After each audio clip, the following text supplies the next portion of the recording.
Hi, I'm Chris Miglino. I am here at the EF Hutton Conference in New York City, and I'm here with Randy Millby from Tharimmune. How you doing, Randy? I'm doing great. How about you? Great. And you guys trade on the NASDAQ. That's true. You are solving some amazing problems for patients with liver diseases. Yes. Tell us a little bit about that. So there's a disease called primary biliary cholangitis, or PBC.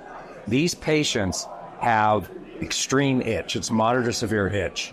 So overall, there's this is an orphan disease, so less than 200,000 patients.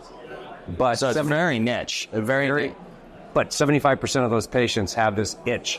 And I'm not talking about an itch that when my grandmother used to say, company's coming over, my nose itches. Right. This is a severe itch where they actually scratch themselves raw. Wow. Scratch themselves bloody. And our drug, it's applied through a novel technology called a buccal delivery. So they put this like a Listerine strip, attaches inside the cheek, and then the drug is absorbed within 10 minutes. So they get a full blood level of this drug, and that alleviates this dysfunction that's a result of this liver disease.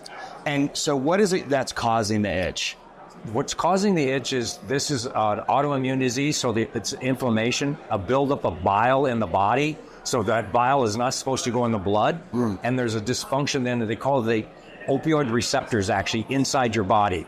And there's an imbalance between them. Our drug actually rebalances these opioid receptors. This drug has actually been approved. It's de-risked because it's been approved for opioid overdose. What we've done, though, we put it in this buccal delivery, and then it rebalances internally. And that itch is an internal itch. Topicals do not work for these type of patients. How does it work for opioid overdoses? What does it do for that?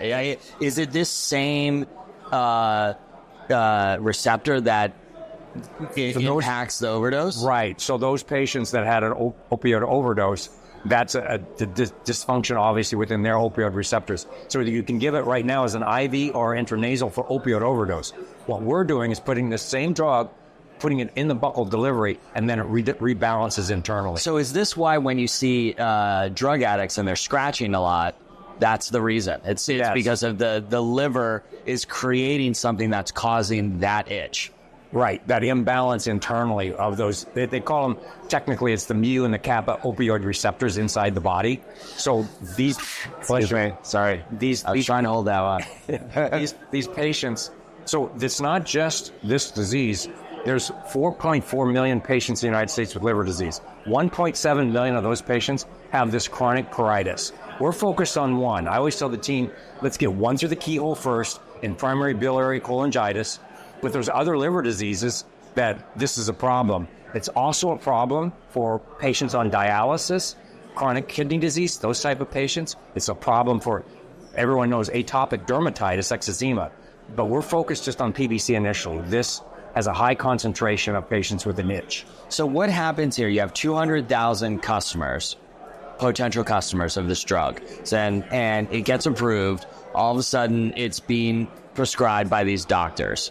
What's the process between now and getting to that point where people are prescribing the drug? So where we are now, we just finished our phase 1 study.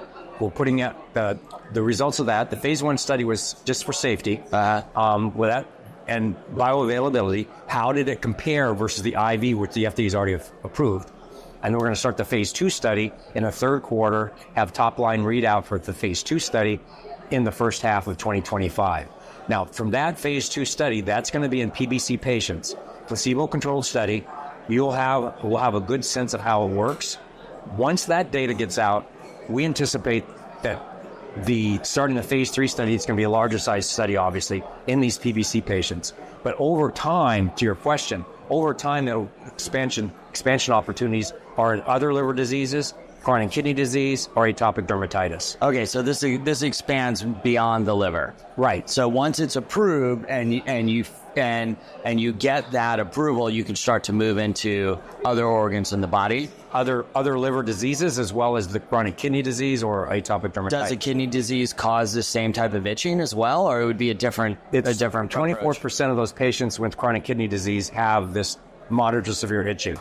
Interesting. And what's the financial opportunity here for this? If you get approved for this makes it through, then what's a financial opportunity for the way we've calculated this opportunity just in the PBC patient alone, because there's the same number of patients with PBC in Europe as that's just the liver disease. That's just that autoimmune liver disease. Okay. Yes.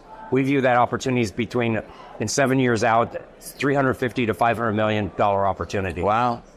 So it's very likely that some other drug company comes and buys that if you get approved? What we'd like to do is partner with somebody that's another drug company that is in other areas, the peripheral areas that I just described, for atopic dermatitis, for example, have some company, a derm company, because we're not a derm company. We'll focus on the hepatology space, the liver disease space. That's our home run, if you will. Interesting. Okay, so how long until you go? You're phase 1 now. You're just finishing phase 1. How long does the phase 2 take? We'll put the final results of the phase 1 out this quarter, the second quarter. Okay. Start the phase 2 study in the third quarter. In the first half, we'll have the results of the phase 2 study. And then that sets the stage for the phase 3 study. Okay. And once you're through phase 3, then you can go to market. Yes. After the phase 3 and have our registration, yes.